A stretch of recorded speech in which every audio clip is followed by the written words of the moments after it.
All right, welcome to this episode of Photo Theology. I'm your host, Doug, and today we have another exciting episode of Photo Theology. So, what we're going to talk about today, we're going to begin a conversation. It's going to deal with skin tones. And the reasoning for this is I was asked this by somebody on YouTube to do. So that's number one reason, I guess, to why we're going to talk about it. B, I have to sit up here and say I'm asked this all the time. So the truth is, this is not, being asked on YouTube is definitely not it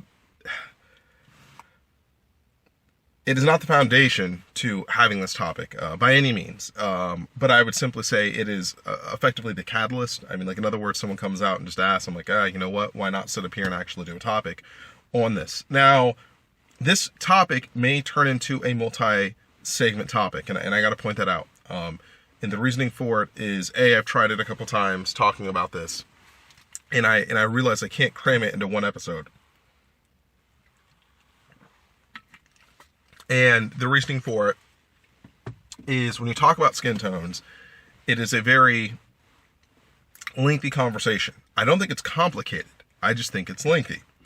And the reason to why it is lengthy is because you have to cover many bases in your conversation, and part of it's not getting lost in covering the conversation. The main bullet points of which you got to go after. But the other thing is showing competency in terms of what you're talking about, so that you don't look like a total loof, when you talk about it.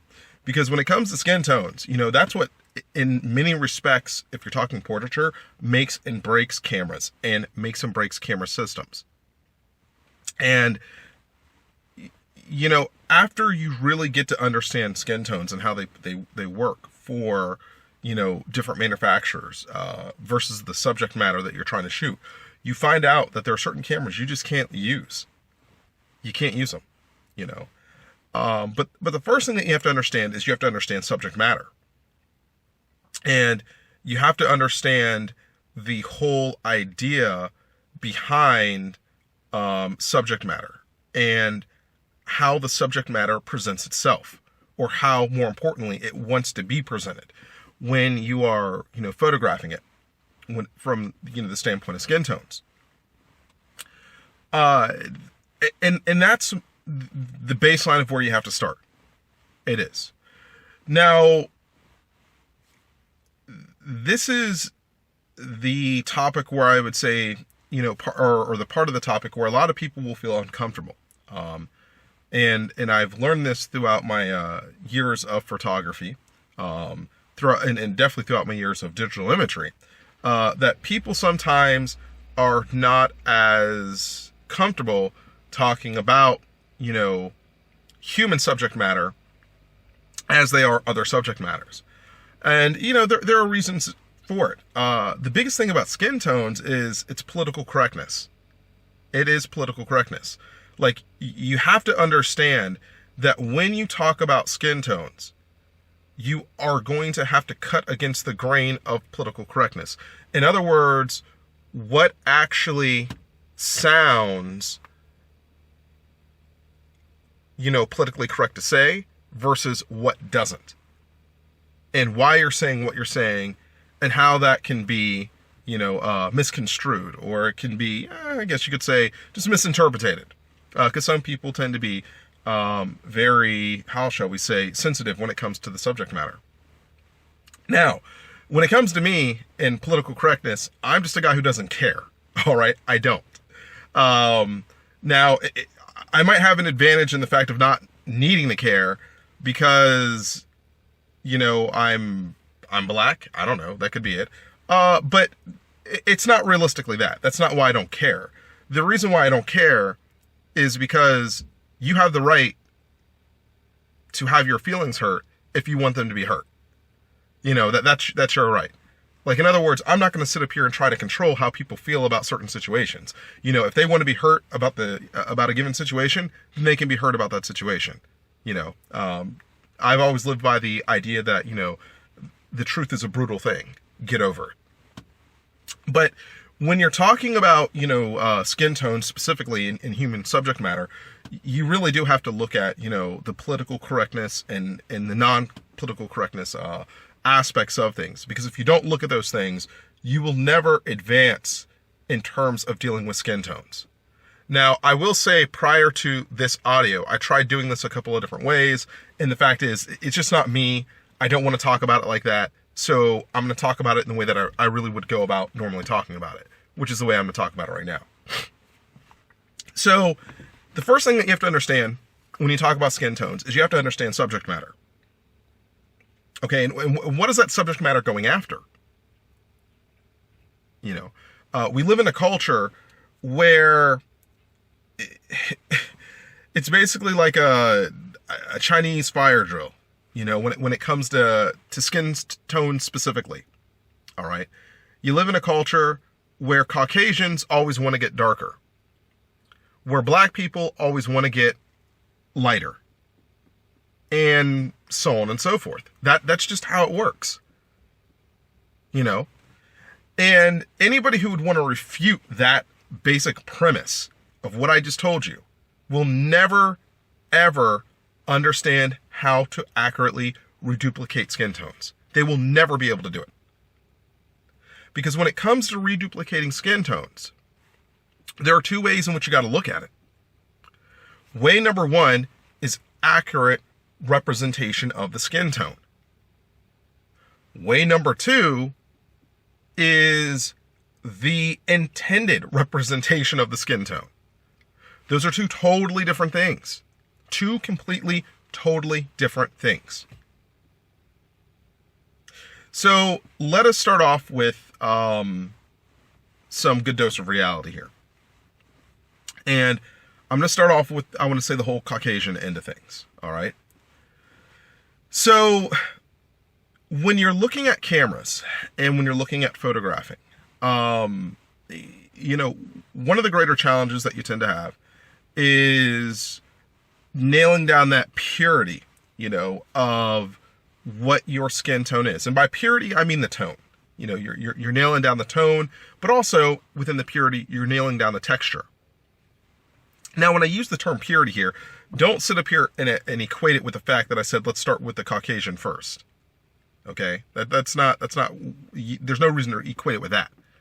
What you're equating it with in this case is you're equating it with the idea of how close can I get to the real thing without it being the real thing. And this is, I want to say, a bit of a challenge in many respects. Because in, you know, the culture and climate that, you know, at least Americans live in, it's all about, you know, being on a beach, getting a nice tan, and basically, you know, instead of having your pasty white skin, you end up with, you know, some, I don't know, Holly Berry looking skin, you know, whatever the case may be. You get my point of what I'm saying, though. What you're doing is you're going from being Frosty the Snowman to a, you know, paper bag. That's basically what you're trying to do. Okay. And in some cases, what happens is when people attempt to do that, and normally this is a Caucasian thing. Let's just be honest about it. Okay. It's normally a Caucasian thing. There are a couple of things that happen, okay? Either A, you get sunburned, B, you get, you know, the effect that you want, or C, you end up looking orange. Okay, so it's like one of the three that you tend to, you know, end up being, you know, but I do find that just culturally very amazing when it comes to, I want to say, skin tones in general, people and how they perceive them. Because as far as culture goes, and as far as, you know, skin tones go, whites do market themselves better than anybody else on the planet. It's a fact. They do. You know, even though they're trying to look like something that they're not.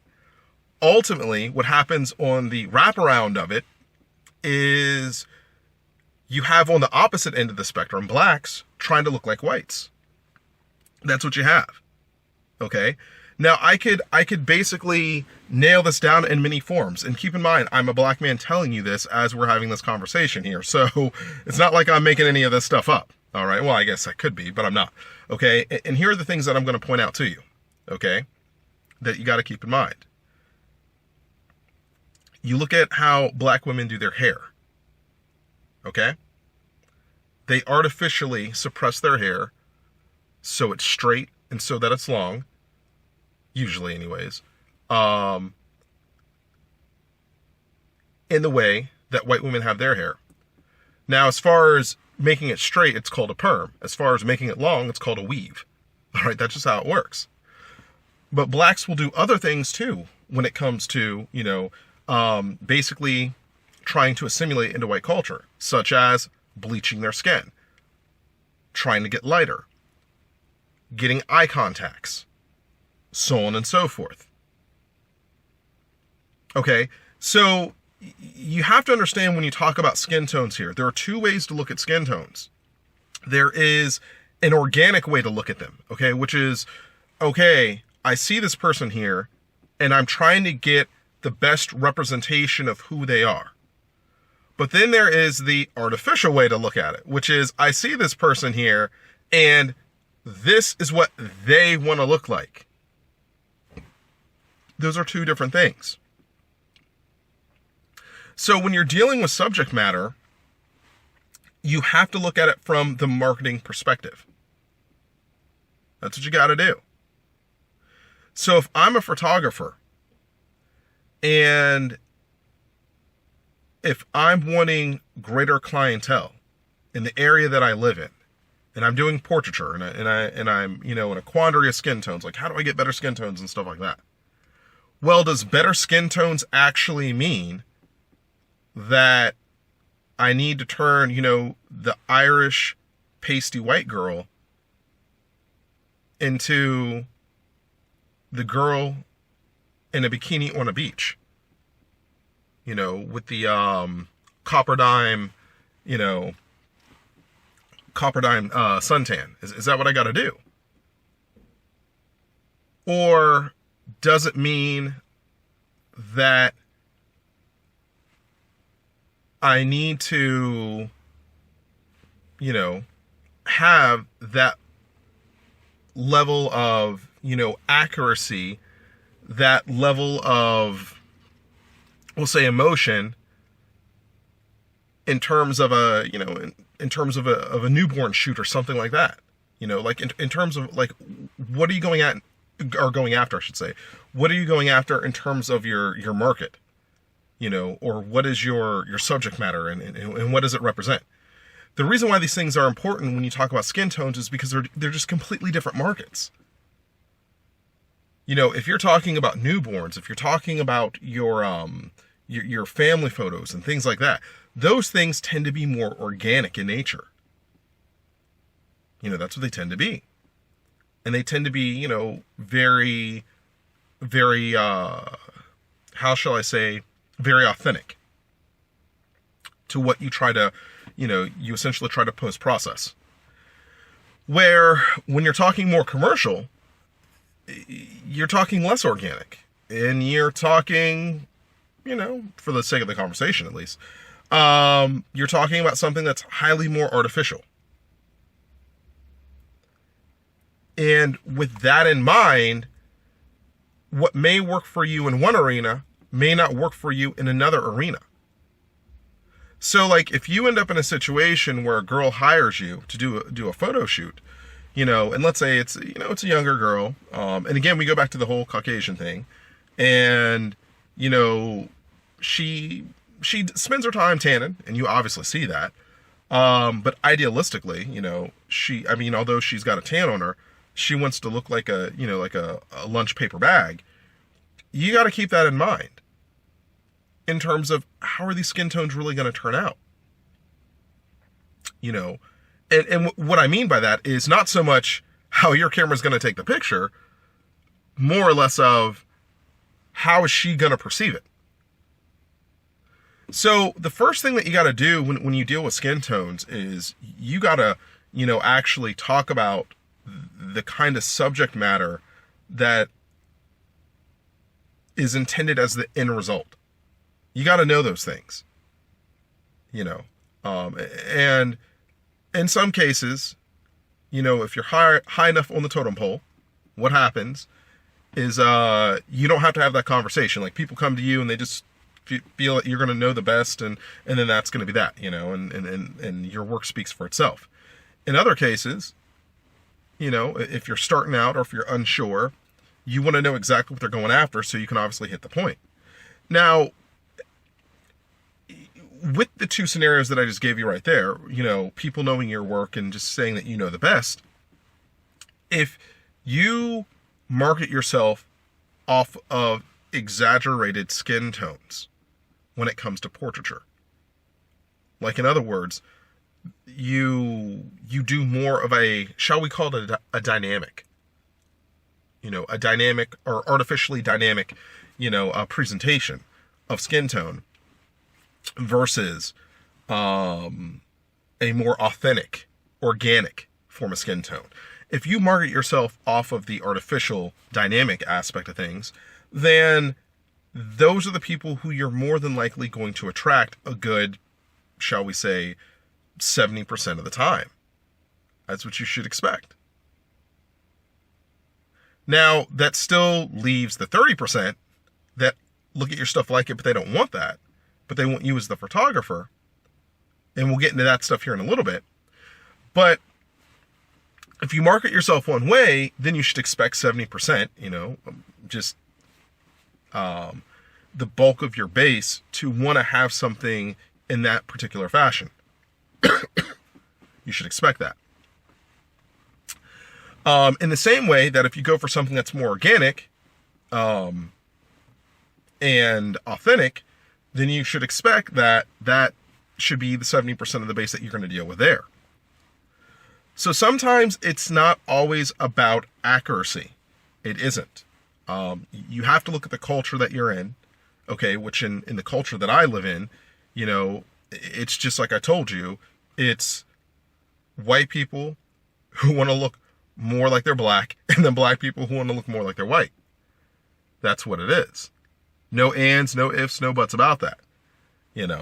Now, I know that I am oversimplifying that when I say that, but I honestly don't have a problem with oversimplifying it, because I'm not going to sit up here and throw out disclaimers like, well, there's always an exception to the rule, or not everybody is like this. I mean, yeah, I could do that stuff, and I guess technically I just did, but I'm not going to, dilute my conversation in terms of what I'm going after to tell you, so you can understand the very premises to how skin tones actually work.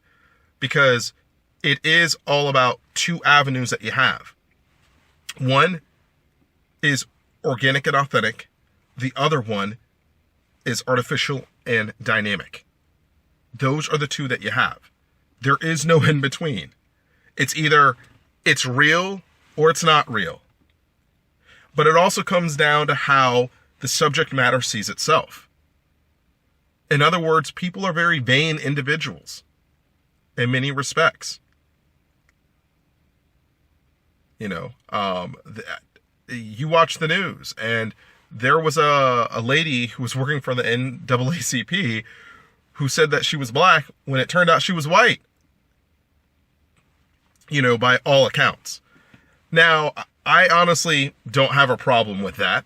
I mean, if she wants to believe she's black, then fine. She believes she's black. It's no different than, these ladies coming out here, young ladies, or even older ladies for that matter, coming out here and getting tans to bronze themselves up so they can be, 20 shades darker than what they normally are.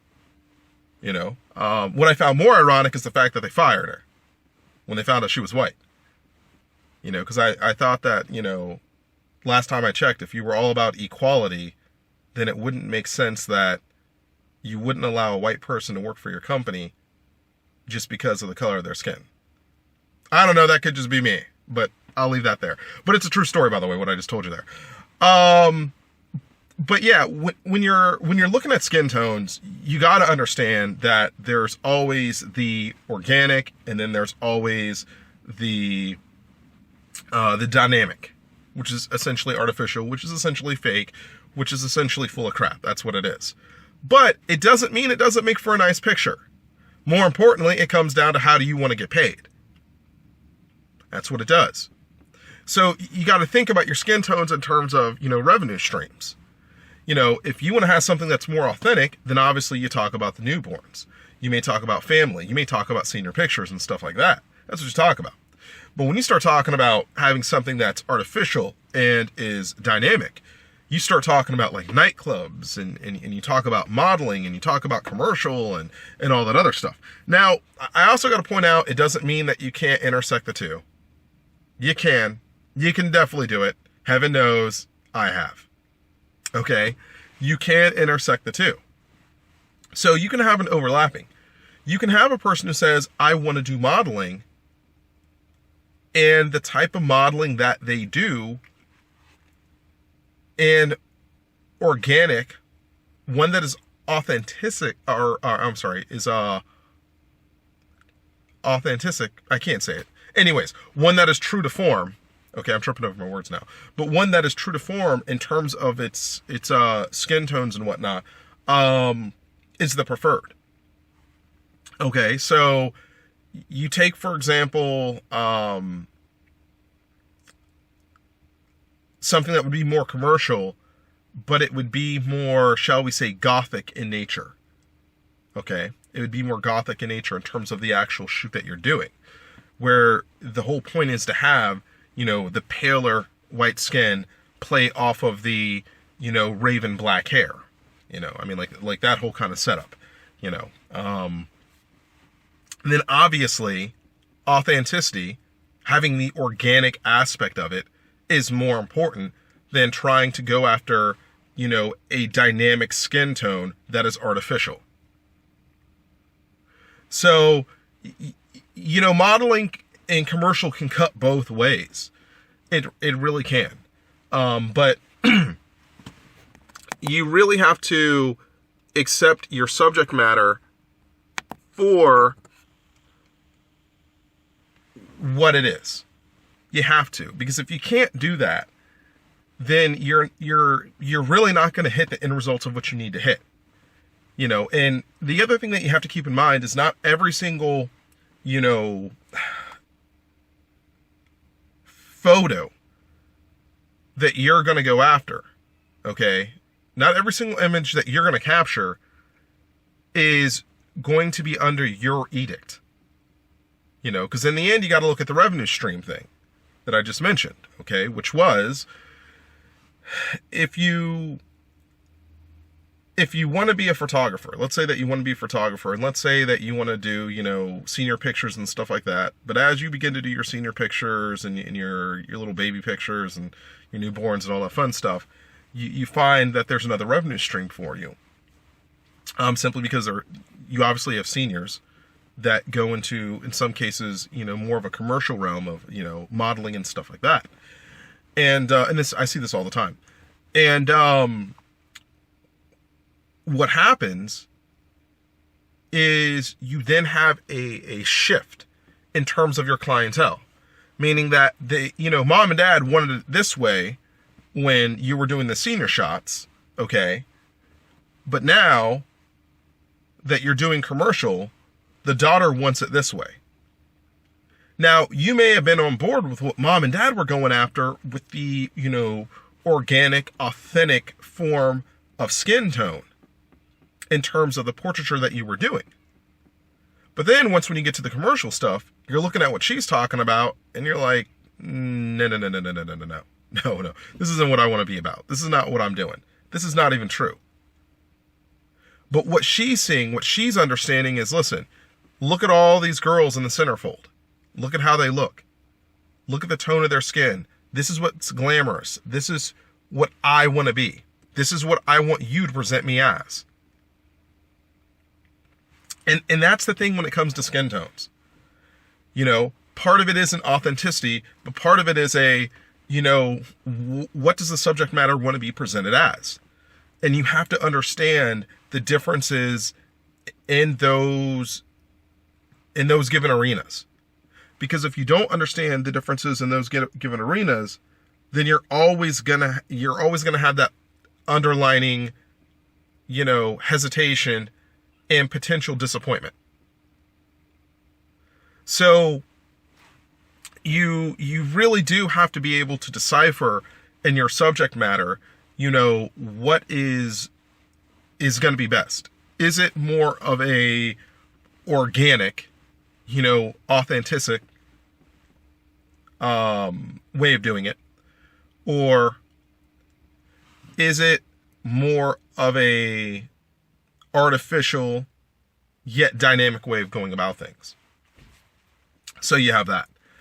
And when you talk about skin tones, you always have to start with that. Like if you're not starting with that, you're not going to get anywhere with skin tones. You won't, because you don't know what to aim for.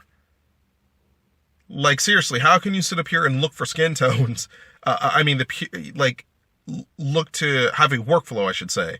Look to have a workflow when it comes to portraiture and skin tones if you don't even understand the base that you're trying to photograph to. Or photograph off of. I'll put it like that. Okay. However you'd like to word that. But if you don't understand that base, if you don't understand your subject matter, then you can't ever make it work. You simply just can't. And, I did spend I spent some time, I should say, not a lot, but some time, I want to say, on the Caucasian realm of things. Now let me go to the black realm of things. Okay. So before we were talking about darkening yourself. Now when we get to the black aspect of things, a lot of times what they want to do is lighten themselves. That's what they want to do. And if you don't believe me, all you got to do is get online, go ahead and type in like Nicki Minaj, for example. Nicki Minaj, type her in, and, go through her series of photos on Google. And you will notice she's gotten lighter and lighter and lighter and lighter and lighter over time. You can't get more any infamous than Michael Jackson. Michael Jackson was how dark in the beginning? And how light was he in the end? Yeah, he kind of messed up there. There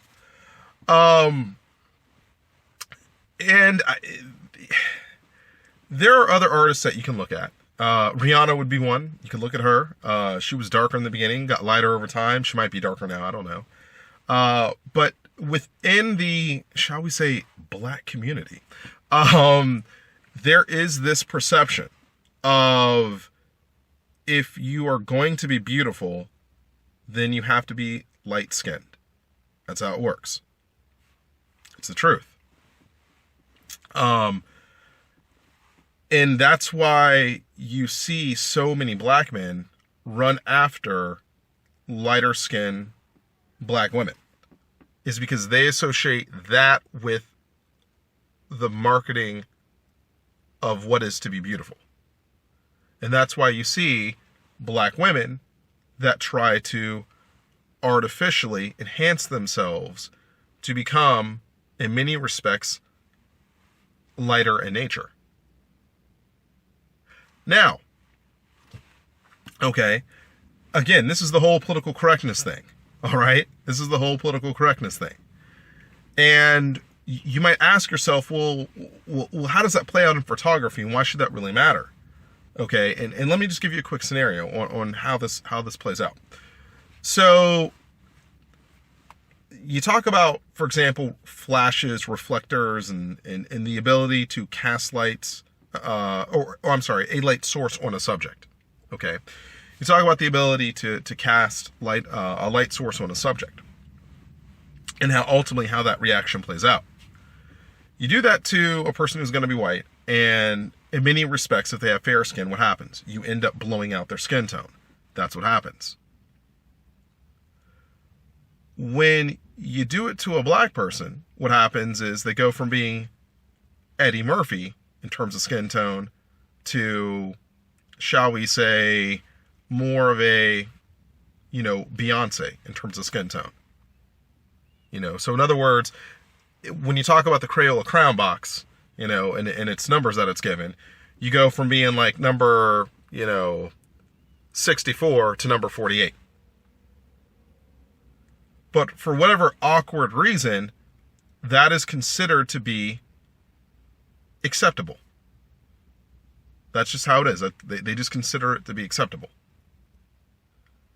So many times when you talk about having skin tones and you start talking about black subject matter and stuff like that, there is definitely a precursor where if you lighten them up, if you make them lighter than what they are, in other words, if you just screw up on the lighting and they turn out to be like, almost transparent, you're going to be okay. Now, I'm over-exaggerating on the transparency thing, okay?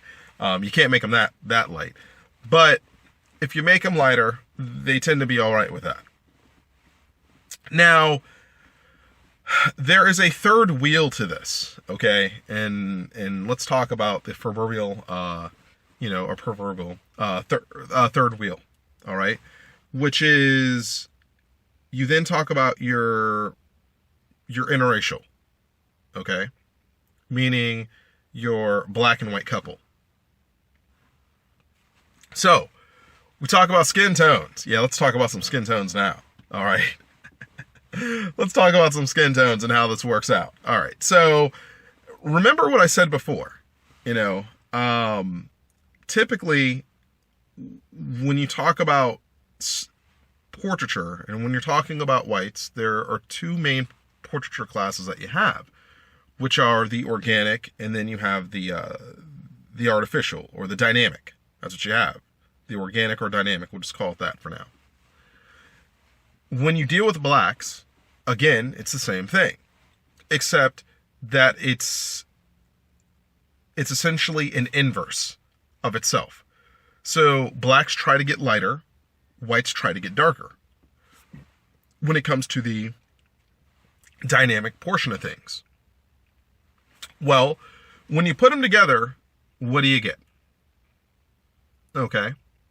What do you think you get?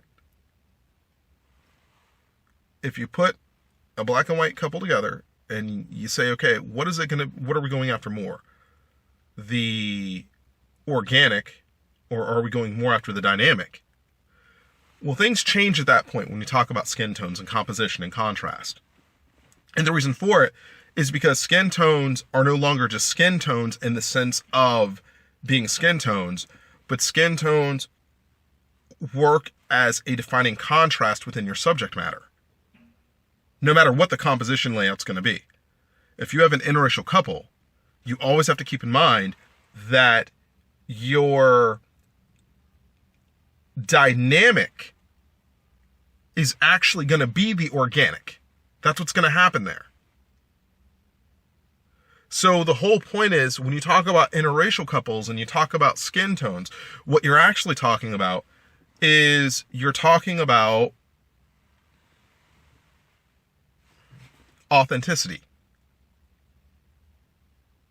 In other words, what defines them in the way that they're technically being defined is the fact that one of them is a darker complexion than the other. Or we'll assume that one carries Afrocentric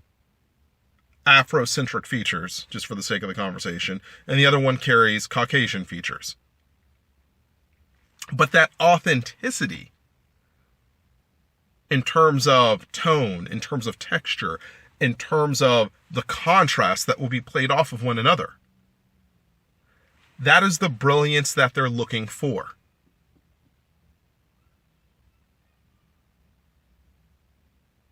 That's the brilliance that they're looking for. Now, you might look at that and say, okay, well, Doug, why is that the case? If you just sat up here and said that in many cases, blacks want to get lighter and whites want to get darker in terms of, I want to say, representation of skin tone subject matter, why is it that authenticity is the one that plays out here? And I'll answer that, okay? AKA, this is, I guess, one of my many advantages to actually having a white wife. See, there you go. So let me answer it. So here's how it works. Again, understanding people, understanding, I want to say cultures, and understanding the, shall we say, the run of the gauntlet here.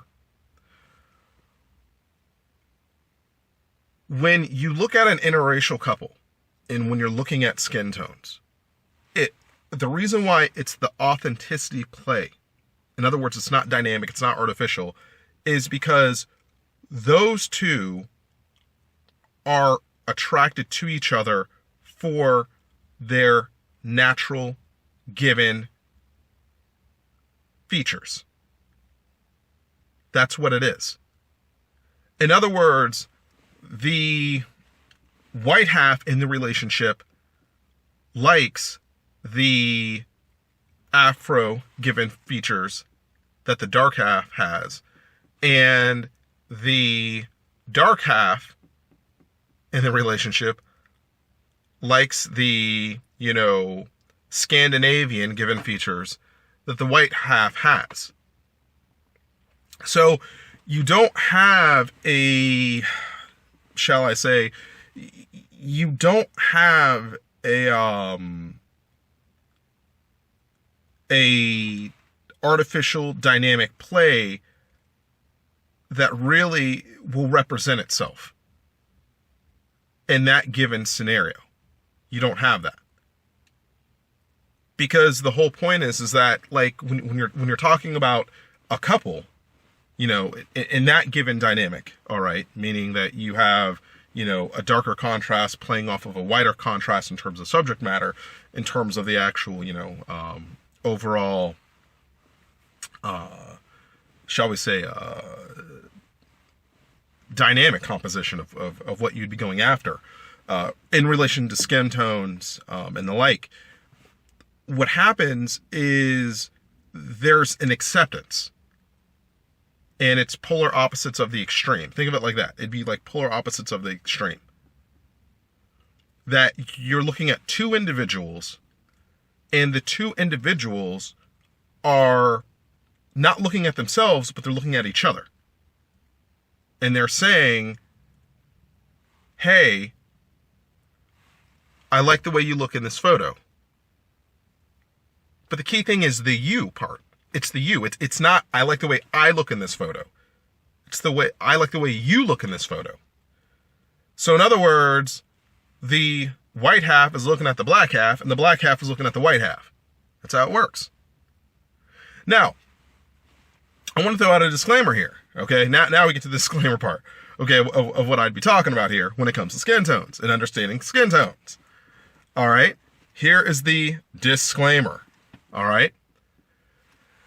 If you come across a couple where, let's say it's a darker dude, and let's say that it is a copper dime, chick. All right. In other words, she's white, but she's got a tan. It still holds true to the same thing.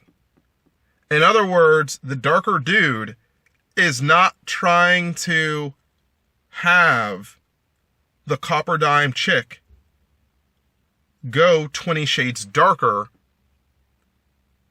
in the relation of skin tones in the photo. That's not what he's trying to do. That's not what he wants to do. If the darker dude is taking a picture with the copper dime chick, he still wants that contrast to be there. He still wants the contrast to be there. In the same way that if it were a darker chick with a copper dime dude, it would be the same scenario. The darker chick would still want the copper dime dude to be the copper dime dude, in the same way that the copper dime dude still wants the darker chick to be the darker chick.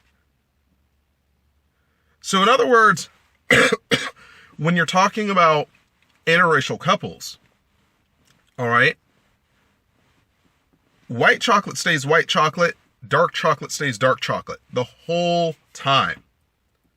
The biggest mistake you can ever make in skin tones in terms of, and this will kill, I want to say literally, it can, or I'll put it this way, I've seen it kill the composition of a photo, is the lack of definition of the skin tones in an interracial, shall we say, like a wedding shoot, or I want to say family photo, or whatever you want to talk about. If you don't have that definitive nature there, you kill the entire thing, because that's what represents them. And in the background that they have, they've already come to terms with the diversity that is there, and to whatever degree that they pride themselves, and I say that in quotations here, pride themselves on their diversity, for what it's worth, that diversity should come through in the way that it is naturally presented.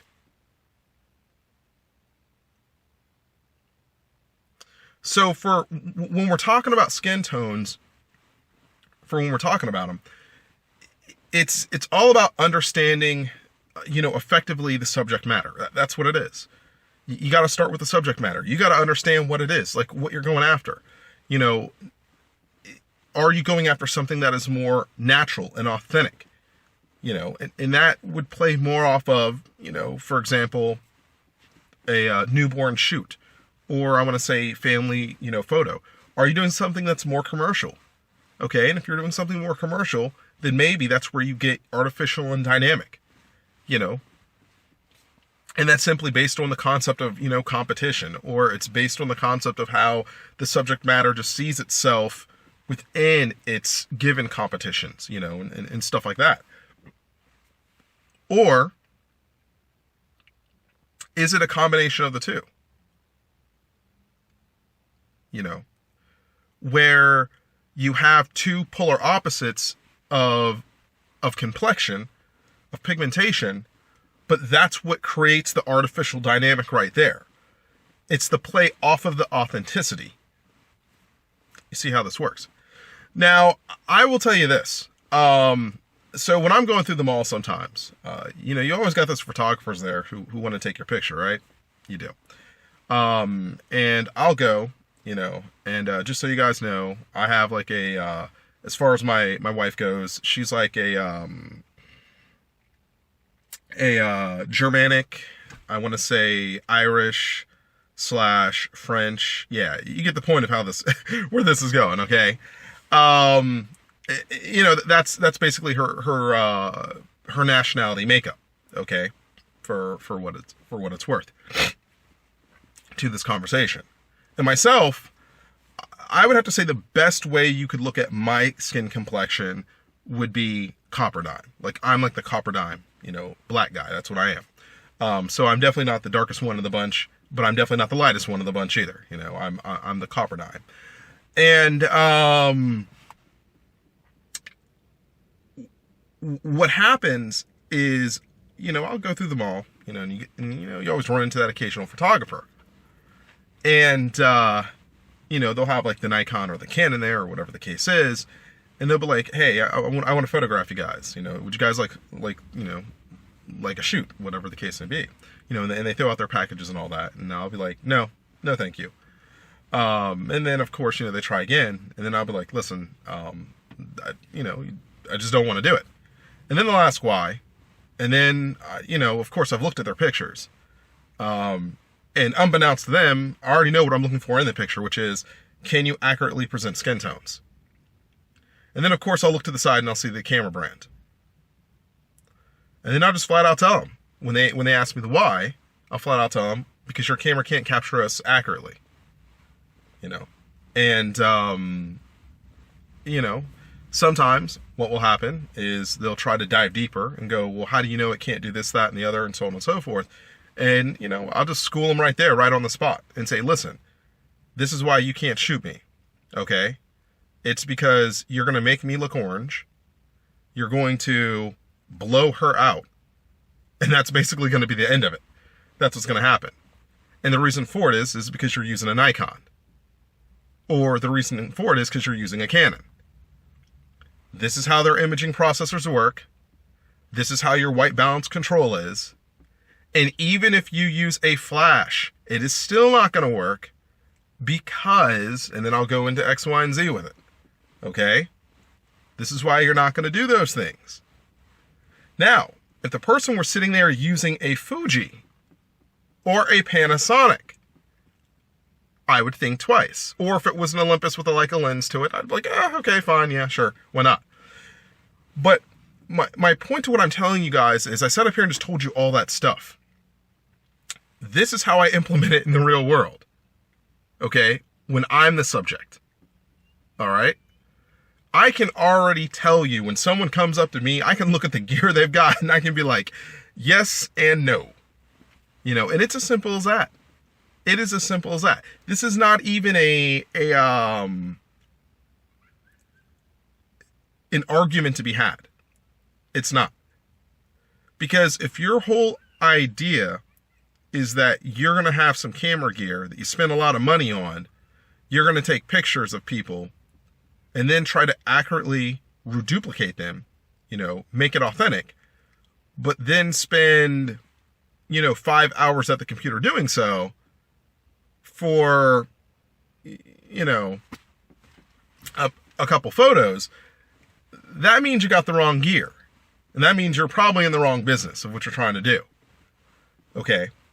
Meaning that if you have the Canon, if you have the Nikon, and if you want to go after, portraiture, then you're probably going to do better with the copper dime girl. That's how it's going to work. Because the whole thing is, she wants to look darker. She wants to look, as I hate to say it, orange. She'll want to go for that. Me? Not so much. Not so much. That's not my deal, because remember what I told you, it's all about authenticity in my case. It's the black half playing off of the white half, or the white half, the white half playing off the black half. That's what it is. So it wouldn't work. But one of the reasons to why I actually do not own Canon or Nikon, one of the reasons why I don't own Canon or Nikon is because of skin tones. That is partly why I do not own them.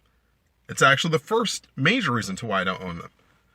One day we'll get into a conversation to, why I use the brands I use.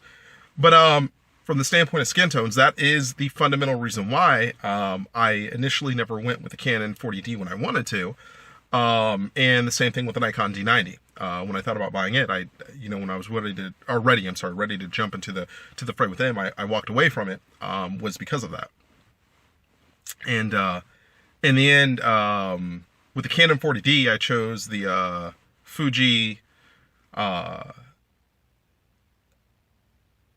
I think it was called the S100. FD or whatever it is. I've had the camera for a long time. I'd have to check. And then, of course, with the Nikon, I just chose the Pentax K20D, and by far that was the smartest move ever made. Actually, the Fuji was too, because skin tone wise, it nailed it. And then the Pentax it gave me the true definition of what skin tones, how to actually set your skin tones inside your camera, So, one of the reasons why I'm such a stickler when it comes to skin tones is because, I shoot with Pentax and I shoot with Fuji. But when it comes to dealing with skin tones, the Fuji, in terms of its textures and its tone, always was able to nail it down automatically. It just had what it took, and it could deal with dynamic lighting at the same time. Just the Fuji's in a league of its own. With the Pentax, though, what I really loved about it, and what I do love about it still, and why I still stick with them as a brand, is when it comes to skin tones, the Pentax has the ability to where you can pre-set up what it's going to be before you've ever taken the shot, and every shot you take is going to end up like what it's supposed to be. And that's part about, or I would say that's large in part, about believing in your gear. That's what it is. It's like when you purchase camera gear, there should be a level of centricity between the photographer and the gear. And one of the amazing things that I found between these two brands, and these aren't the only brands, but I found them in these two brands, is that you can have it both ways. If you want to have a camera that's more auto-based, when it comes to, skin tones and whatnot, then obviously the Fuji is the way you do it. But if you want a camera that is manually based, in other words, you want to control those skin tones, and by control those skin tones, like you really want to control those skin tones, then of course it's the Pentax, Now, this is part one, which is understanding your subject matter. Okay, this is part one, and that's what this is about. We're not actually talking about technology yet. We're not talking about post-processing yet. And I want to make that clear. We're not going to do that in this episode. And the reason why we're not going to do that in this episode is because when we start talking about technology, you guys are probably going to get your mind blown. All right, you are. I'm just trying to, right now, give you reference to, I sat up here and said all this stuff for like almost what seemed to be probably 50 minutes. And you're probably thinking to yourselves, well, if that's the case, how do you, basically walk upon this earth, having this information and dealing with other people? And I just told you, when photographers come up to me and they want to photograph me or my kids or my wife or my family, the first thing I do is I just look at that camera. I already know what the answer is going to be based on that camera. Second thing I do is I factor in the photos. The first thing is the camera, though. Like 9 times out of 10, I try to look for the camera because I don't care so much about the photos. The second thing is the photos, though. But I'll say no. 9 times out of 10, they get a no. And then they'll sit up here and talk about how they're a photographer. And then, of course, I'll have to tell them, yeah, well, I'm a photographer too. That was nice. And here's why your stuff doesn't work for me, And that's, I will tell you this, that is probably, you talk about political correctness, okay? And you talk about people in skin tones. And that is, when it comes to photography, that is probably, I think, one of the hardest things to deal with is people in skin tones and political correctness. Because you have to understand that skin tones go beyond just I want to say, a color palette. They play into, I want to say, a camera's understanding of lighting, of dynamic range, so on and so forth. And what I mean by that is, earlier on in my camera life, back when I was more or less a teacher, I guess you could say, a teacher, I dealt a lot with, of course, newer camera technologies and stuff like that. Like, for example, face detection. Face detection would be one of them. And, back when face detection first came out, and I'm talking back like when Kodak was a main camera brand that people bought, right before they essentially, went under, back when they were number one in the digital camera industry. Face detection was like a really big thing, right? Everybody wanted to have face detection on their camera. And the reason why they wanted to have face detection was because, the camera would autofocus on the face. Or, what happened was you had smile detection or smile shutter. So, like, the idea was, and Sony was really big into this, was when the person smiled, the camera took a picture. That's what happened. So you had these different modes. And I'm not going to say they were gimmicks. They weren't gimmicks. They worked. They definitely were gimmicks. They worked. But the whole idea behind, these cameras were the fact that they were exploiting digital technologies in a way that an analog camera or a film camera could never do. And this is where you began to really see the benefits of, you began to see the benefits of digital cameras. Was in face detection, was in smile detection, blink detection, so on and so forth. But what would happen is this. Those cameras would be based on, obviously, a pre-programmed setting. That's what they'd be based on. That pre-programmed setting, though, was, ironically, Caucasian-based. It wasn't black-based. So I remember the Sony specifically, where I had one demoed, and the building that I was in was essentially, at a 28 millimeter, we'll say about a 28 millimeter f2.8. It was a 1600 ISO building. That's what it was, about a 1600 ISO building, with the lights going on and all that stuff, which is actually really good, really good. But what I would do is this, is I would have, all right, and this is a true life story here, I would have people come in during broad daylight, come in and smile, and the camera would take its picture, or take their pictures, I should say, not it, but their pictures. All right, that's what would happen. So the camera would photograph, it would take their picture. But then when the sun set, I would do the same thing. When the sun would go down, and during wintertime, I mean, that's like after, 6 o'clock. I mean, the sun was down. It was midnight, basically, at 6 o'clock in Ohio. When the sun was down, I would still have people do it. And what you saw is when the sun set, and when you didn't have the added light in the building, and the camera had to work off of natural given light. If it was a Caucasian, the smile shutter would work. In other words, the camera would be able to lock onto a person's face. When the person smiled, it would take a picture. When it was a black person, anybody darker than a paper bag, I'm not even kidding you, anybody darker than a paper bag, the smile shutter would not work. Now, this was hilarious because I would literally just have scores and scores and scores and scores of people. I'd take tallies of the stuff. I just thought it was hilarious. And you could see where the programming essentially just said, not doing this. Just the firmware in the camera just couldn't make that detection. Now, Sony's not racist for doing this, because Sony's not the only one. Kodak couldn't do it either. So I'm going to be fair about this when I tell you this story, but the Kodak story is a different story altogether, which I'll get into in a second. Okay.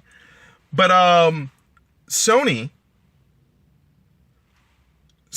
couldn't pull it off. And the reason why they couldn't pull it off is because it played into the dynamic range aspect of things, in the way that the camera was able to understand stuff. So the problem is this, is that when you're talking about skin tones and you're talking about textures, and then you start talking about ISOs and things like that have to play into the mix, you get what's called a dynamic exposure. And when you deal with your dynamic exposure, okay, what it does is it will take what is a flat surface of a dynamic range of, let's say, 400. And then all of a sudden, with your dynamic exposure involved, your camera is now trying to deal with ISOs, although the flat one is 400 on the surface. To go through those various levels of lighting, it may be trying to deal with a 3200 or a 6400 or whatever the case may be.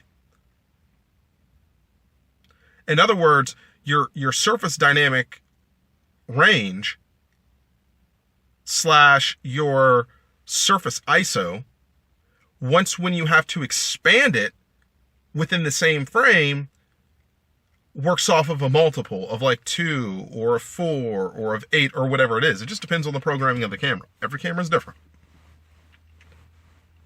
in the way that it controls it. But what happened was, due to the dynamic exposure, obviously you put an Irish girl, up in front of it with, brown or red hair, and you smile in front of the camera at a 1600 ISO, the camera can still take the picture. But when you sit up here and put Eddie Murphy in front of that thing, the camera's looking at this saying, wait a second here. This has gotten pretty dark.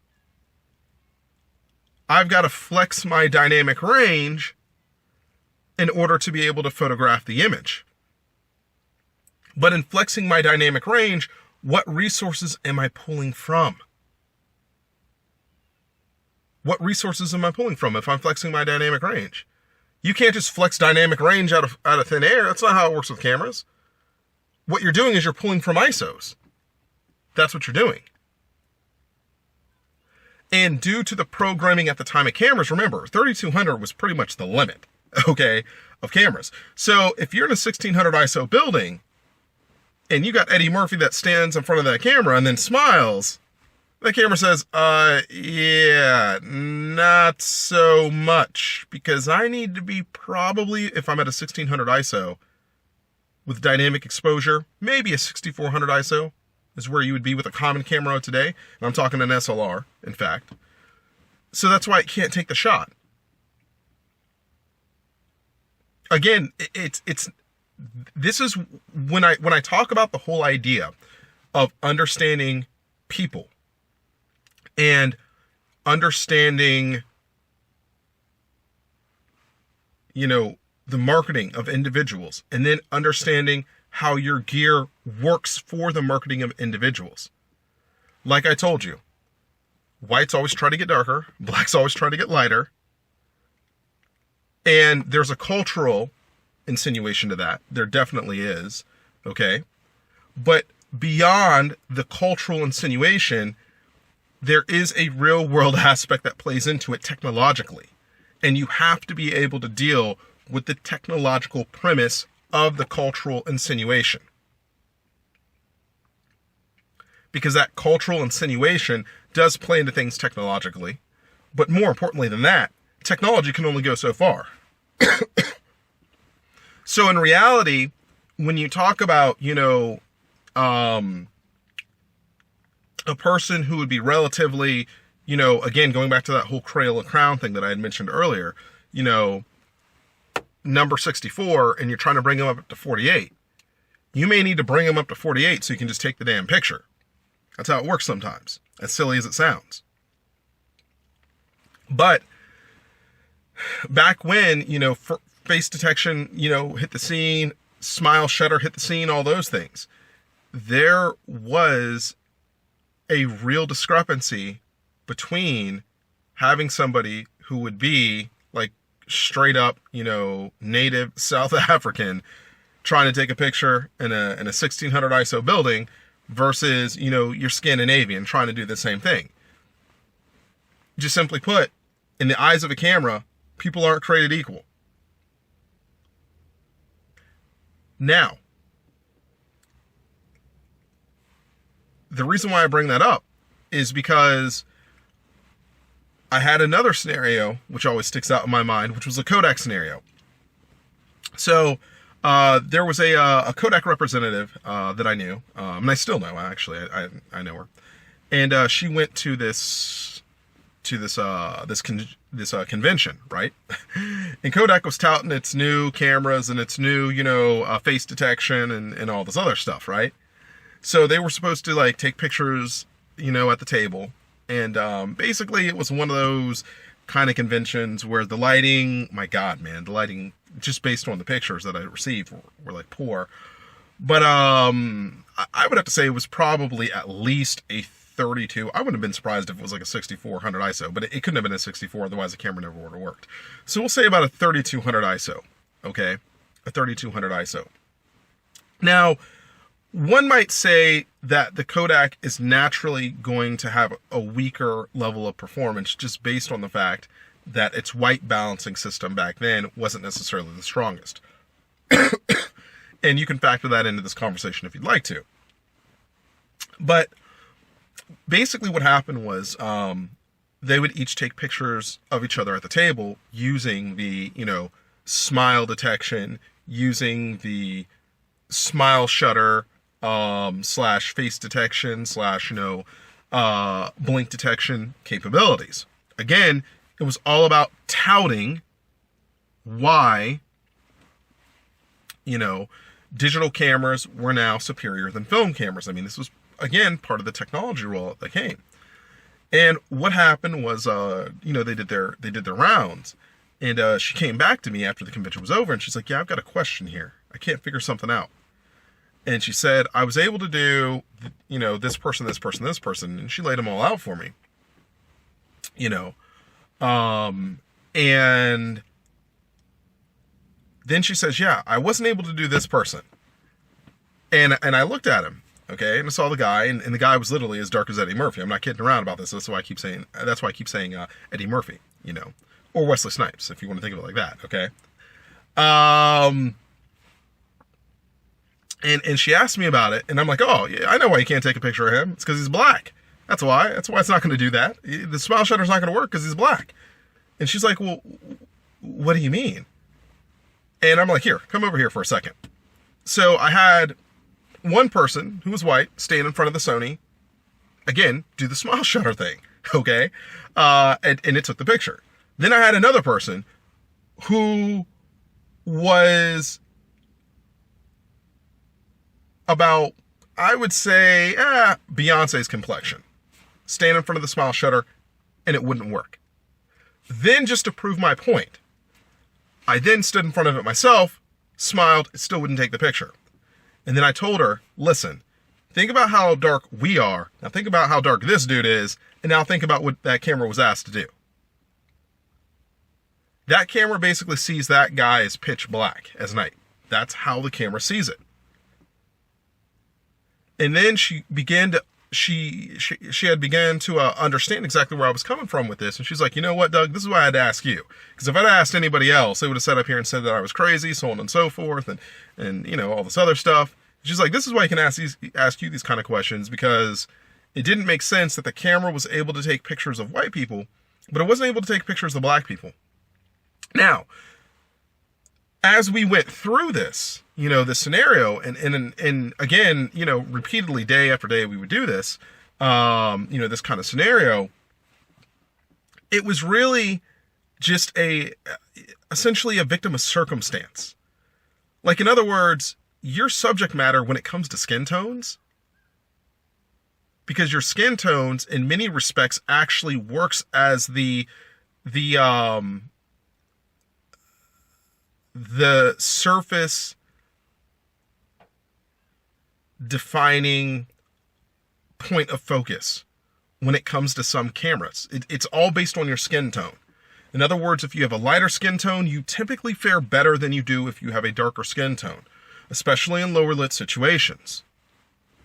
But as I dealt with a lot of people over the years, that would always be their issue, which is, hey, I want to buy a brand new camera. This camera won't focus, on my, loved ones, or it won't focus in this situation where I'm trying to take a picture of this person, so on and so forth. And arguably half the time the person would be there with them that the picture wouldn't be able to shoot. What do I do? And then I'd look at the person and go, oh, well, this is why it ain't going to work. It ain't going to work because you're in this kind of lighting scenario. This is your complexion, and that's not the way the world of cameras work. And it's true. It is so true. It's just how technology works, guys. It's just how it works. Now, I don't want you to confuse this with the whole authentic versus artificial or organic versus dynamic setup. I don't want you to confuse it with that. What I'm saying is from a technological end, okay? Not marketing from the eye of the beholder, but from a technological end. Now, this is why dealing with skin tones is so important. This is why understanding skin tones is so important.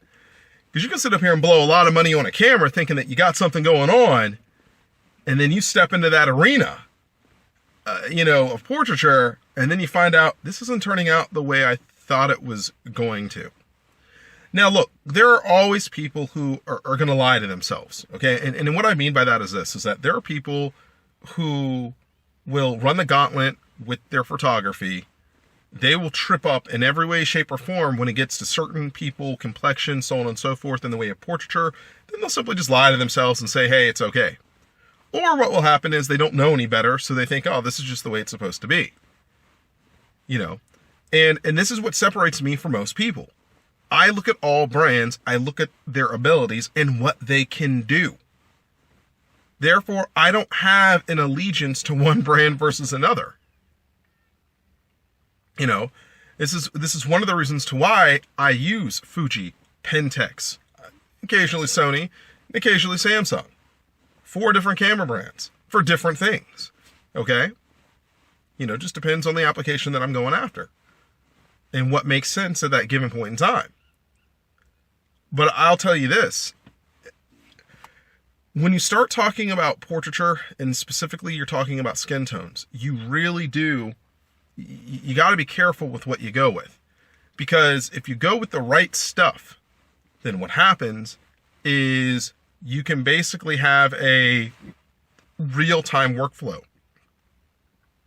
Versus if you go with the wrong stuff, what happens is you end up in a post-processing, hellhole. That's exactly what you end up in. It's a post-processing hellhole, and it's not worth it whatsoever. It's just not, But I will say this: you'll pay for being biased.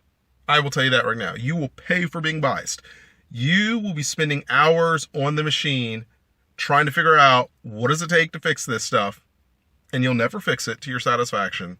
And it's all based on the idea that you had to go with that certain camera brand. You had to sit up here and do it their way, so on and so forth.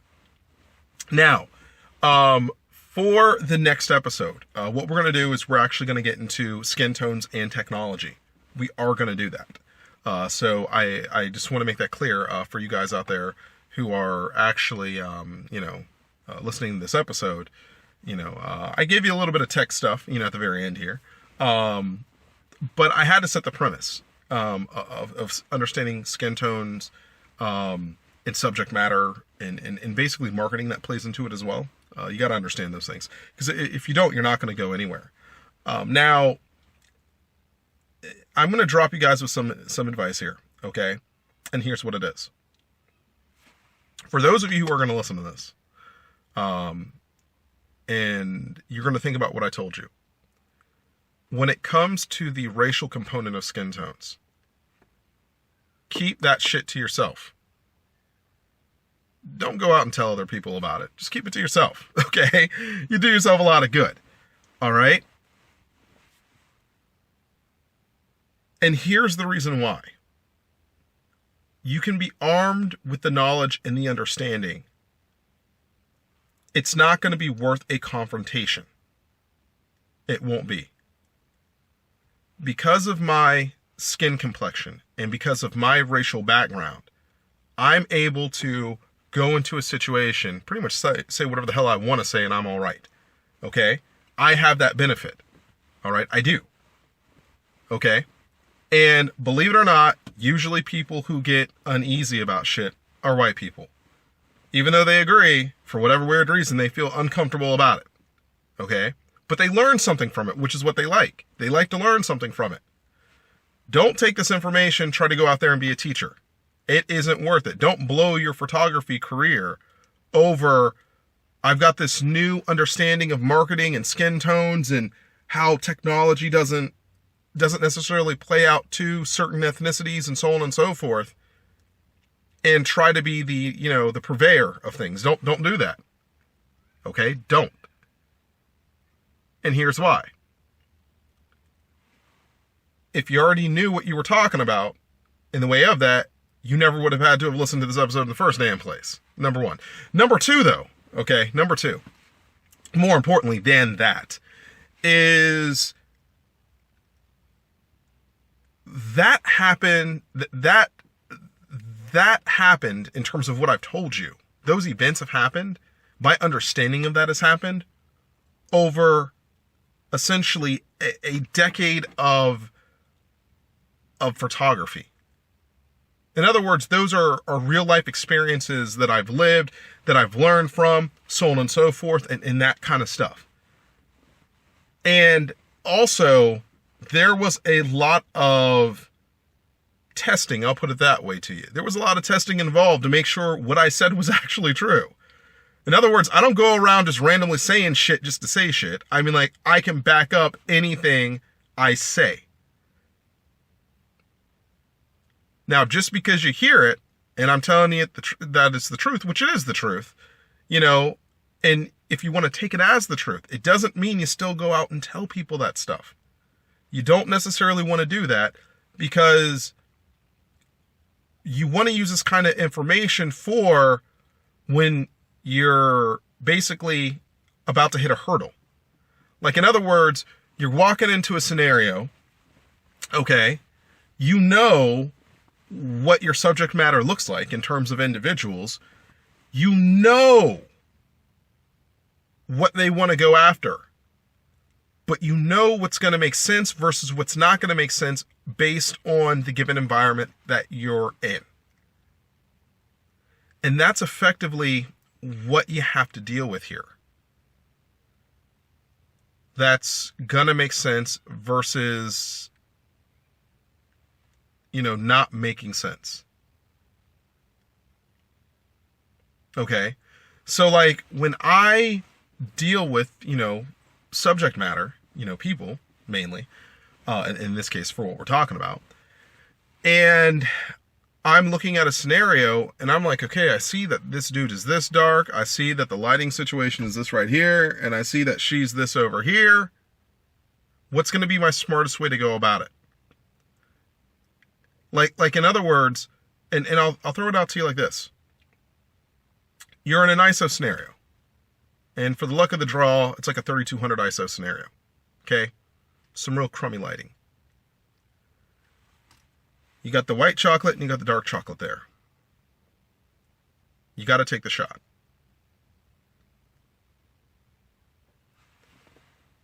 Common sense would say, concentrate on her, because your camera's going to be more agreeable with her from a dynamic exposure perspective than it is with him based on this scenario.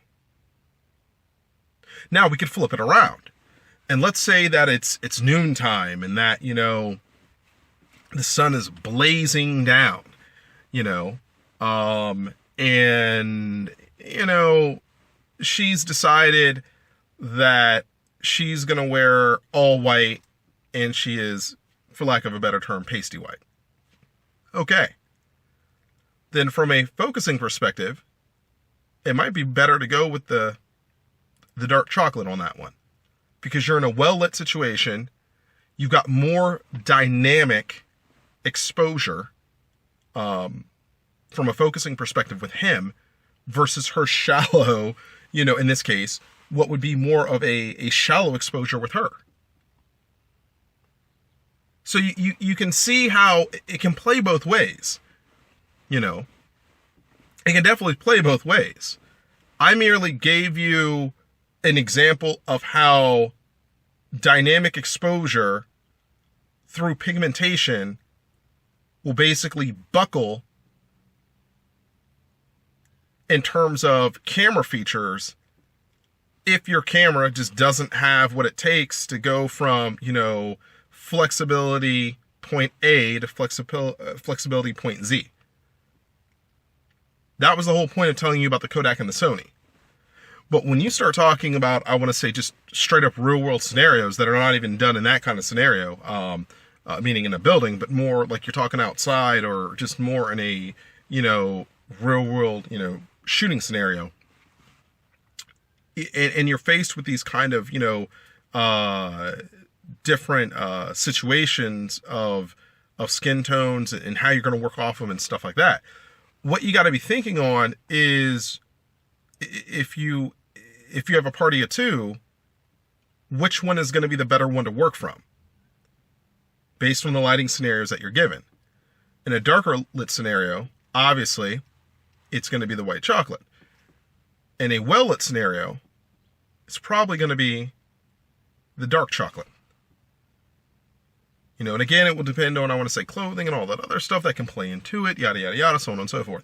And I'm not necessarily counting the quote-unquote eyes in this, okay? So if someone's up here saying, well, can't you just autofocus on their eye and everything would be all right? I'm not counting that, okay? Because if you've done enough photography, then you already know you can't always sit up here and focus on someone's eye to take their entire picture. It don't always work that way. Okay. What I'm talking about is more generalities, okay, of the subject matter that would be more appealing overall in order to work off of in a given scenario, you know. And that is why it is pretty stupid, you know, to be in a well-lit scenario, meaning that it's like noontime in summer, and you put on all white and try to run out there and say, here I am, photograph me. And then what happens is you get nothing but what seems to be a blowout, and you're trying to figure out why. Well, although you got her skin tone down, what weren't you able to get down? The white dress. Or you got the white dress down, but what weren't you able to get down? Her, you know, her skin tone, you know, so on and so forth, you know. So you got to think about those kind of things. And again, that's just giving you an idea of understanding skin tones. You know, that's where subject matter, like dark chocolate in this case, would work better. Because even if you had a white, you know, shall we say, you know, white apparel for him, you know, or very shallow in terms of saturated apparel for him, it's not really going to matter simply just due to the fact that his skin tone is going to be so overbearing that, you know, you got a little bit of wiggle room there where you wouldn't with, I want to say, again, white chocolate in terms of what we're talking about. There you go. You know, and this is the beauty of me. This is the beauty of me. In the end, I can always break ethnicity down into food. That's one of the things I like to do, because people tend to find it less, you know,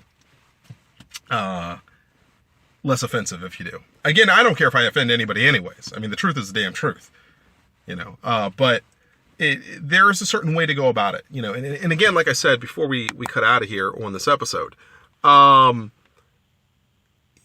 you have to understand there are strong points and weak points to every ethnicity in the way that you photograph them. There are. Okay. And that's just the truth. And especially in the way that they perceive themselves. Okay. So you always have to keep that in mind when it comes to the subject matter that you have, number one. Number two, you always have to keep in mind that there are certain technological parameters that just work around each one, and that you have certain advantages with versus others, you know, and that's true as well. And to my point of going back to the smile detection one more time, you got to understand, your Filipinos, most of your Asians, okay, and I just used Filipinos as an example, but most of your Asians, or even if you talk about South Americans, they're going to have my complexion or darker. So smile detection, when it first came out, or when smile shutter first came out, however you want to phrase it, it was a, you know, big problem, not just for, obviously, the darkest of the dark, but anything that basically wasn't, you know, pasty. Okay, I mean, that's just how it is. Okay, I mean, that's just what it was. So you're not just talking about, I know I've centered around here for this conversation, black and white, but in reality, for every other color of the spectrum in between, okay, it's an issue for them too. I mean, it is. So we got to throw that out there so that people understand that when you're thinking about this and you're saying to yourself, all right, Doug sat up here and talked about, you know, blacks, and he talked about whites, but he never mentioned anything about Indians or Arabs or Hispanics or Asians or any of the like. I mean, like, so what about these people? What you basically have to do is you have to look at pigmentation. That's what you have to do. It isn't so much the ethnicity as it is the pigmentation. But if you want to go for overall ethnicity based on what are the common beliefs of perception of an ethnicity, then you can do that too, if that's what you want to do as a general outlook. But in the end, you've got to look at your tech, meaning the gear you've got, and how that manufacturer works. And you got to look at your subject matter. That's what you have to do. But again, this is not the kind of thing that you run around just spouting off to people, because if you do, you know, if you don't know what you're talking about, you are going to end up hurting yourself. You are. And you're going to hurt yourself in a way that you never thought. Now, in the next episode, I'm going to tell you how this helped me. Okay? This helped me. Because I'll tell you the truth. Although I found this out myself, I'll be totally honest with you. It wasn't until someone said something to me that changed my whole course of photography. And that's what we're going to talk about, basically in the next episode. So we are still talking about skin tones, okay? But you can see how this works out now. Like, skin tones are just a very lengthy thing to talk about. Like, you can't really talk about skin tones in 5 minutes. Anybody who tries to talk about skin tones in 5 minutes just doesn't know a damn thing about skin tones. Because the first thing you have to do is you have to look at people and how they feel about skin tones. Always remember that. It isn't about you making the skin tone necessarily what you want to make it, as much as it is the person who's paying you or your subject matter agreeing to this is what the skin tone ought to be. Now, with that part being said, I'm not really going to get into, people and their self-esteems or, black women and being a simulationist, and that kind of stuff. Okay. I'm not going to do that kind of thing. That's just a different topic for a different day and how you do photography and what have you not. Versus black women who want to be authentic to their true form. And I could talk about other ethnicities too. But if you do portraiture and if you deal with diversity, you really do have to understand the racial, okay, and I emphasize on the racial aspects of things. You have to. It makes things a whole lot easier. Now, if you don't deal with diversity, then you can take parts of what I said and you should be fine, and you don't even have to worry about a lot of what I said. But it depends on how big your palette is, which would be my thing. Where I come from, I deal with a highly diverse palette. Mostly, whites. But because I am black, obviously, I deal with black people at the same time. And I deal with other ethnicities as well. I simply just, I like to deal with the two polar opposites, because if you can get those down, then you can get anybody else down. And it's the truth. You can. But, one more thing to give you guys before we close this down, which is touchscreens. Touchscreens. So we talked a lot about how in low-lit situations, dark chocolate doesn't fare very well. Well, also, in well-lit situations, white chocolate, when it comes to touchscreen control and touch and focus or what have you not, doesn't fare as well as quote unquote dark chocolate does. Okay, it doesn't. And the reason why it doesn't, and I've found this out, is again, it plays off of the whole dynamic, dynamic exposure setup. That's what it is. The thing that you have to understand is that it's the extent of programming that you have to go to in terms of implementing into the camera in order to hit these ranges of well-lit scenario along with fair-skinned individual, or low-lit scenario along with, darker-skinned individual. Okay. The amount of programming that has to go into that, the level of flexibility that a camera has to be given to achieve those things, essentially, it's all about the mighty dollar. It is. And here's what I mean by that, okay? If I develop a camera, okay, that has an ISO, that shoots up to an ISO of 3200. Let's go back to the whole 3200 thing, okay? But in my development of my camera, my dynamic exposure works by a factor of 4. All right, and this is a small little point and shoot camera that we're talking here. Well, okay, fine. So I get into a situation where I'm at a 1600 ISO. All right. I'm at a 1600 ISO, and all of a sudden I want to use my touch shutter. In other words, I want to touch the screen, have it take a picture, use my touch shutter to have the camera, take a picture of an individual.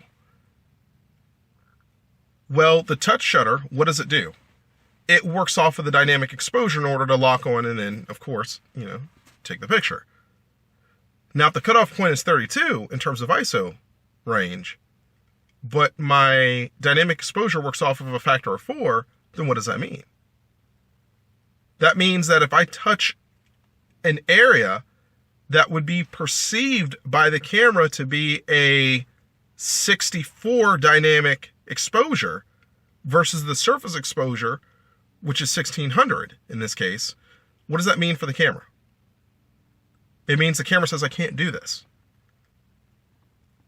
Because the dynamic exposure area that you've given me, meaning the skin tone in this case, is beyond what my programming can deal with. Because I was never budgeted to hit that 6400 ISO range. I was only budgeted to hit a 3200 ISO range. This is why you have the different kind of technologies that you have out there now in terms of BSI sensors, in terms of, Fuji's newly organic, Fuji/Panasonic's organic sensor that just came out, that they haven't stuck into a camera yet, but you'll probably see it at some point. X-Trans sensor, and so on and so forth. We're going to get into that stuff later, but I'm talking about in terms of pure functionality. Okay? When you go to photograph somebody who is fair skinned and you try to go use that touch shutter and the camera says, well, I see shallow contrast here and I can't deal with this. And you're thinking to yourself, it's broad daylight. What the F are you doing, camera? I just press the button, autofocus, and take this picture. Why can't it do that? The reason why it cannot do it is because of the extent of its given resources of programming. That's what it is. One thing that you need to understand walking out of this conversation is this, out of everything that's said. Understand your subject matter, their culture, I want to say, and how skin tones play into that, okay, for the marketing that you want to go after. But also, you got to understand that certain scenarios under given skin complexions, under certain skin tones, are considered to be more valued than others. In other words, are we making a camera that has an ISO range, a dynamic ISO range anyways, of 32, of 64, of 52,000? Are we doing one of 3 million? Like, what are we really going after? And one of the things that you have to be careful about in today's market is usable ISO range versus expanded ISO range. And I'm going to hit this up real quick. A lot of your expanded ISO ranges are not usable ISOs, but they're actually dynamic ISOs that the manufacturer just says, screw it, throw it in there. It's going to market really well. People will say, oh, I've got a 52,000 ISO range, I can use this. When in reality, your camera's nothing more than a 64. Go figure. It's just that at a 64, your dynamic ISO range turns out to be 52,000. So that's why they give you that expansion there. Nikon's been doing it forever. Technically, I want to say every camera manufacturer does it now. But that's just to give you a reference there. But when you're talking about functionality and when you're talking about, skin tones and the programming of cameras and stuff like that, the reason why even fair-skinned people do not work as good, meaning the white chocolate may not work as good in a well-lit scenario, in the same way that a dark chocolate, individual isn't going to work as good in a low-lit scenario, based on native exposures, is because the camera sees it as a dynamic exposure. You'll see it as one thing, the camera sees it as another. So, I just want you guys to, keep that in mind when you leave this episode, that's the main thing you better be taking away from this, aside from the first part that I gave you. Again, though, don't run out and tell the whole world this. I mean, you keep this to yourself, and then what you do is when you go to look for your gear, you implement this kind of thinking in picking out your camera gear. It helps quite a bit. So anyways, skin tones.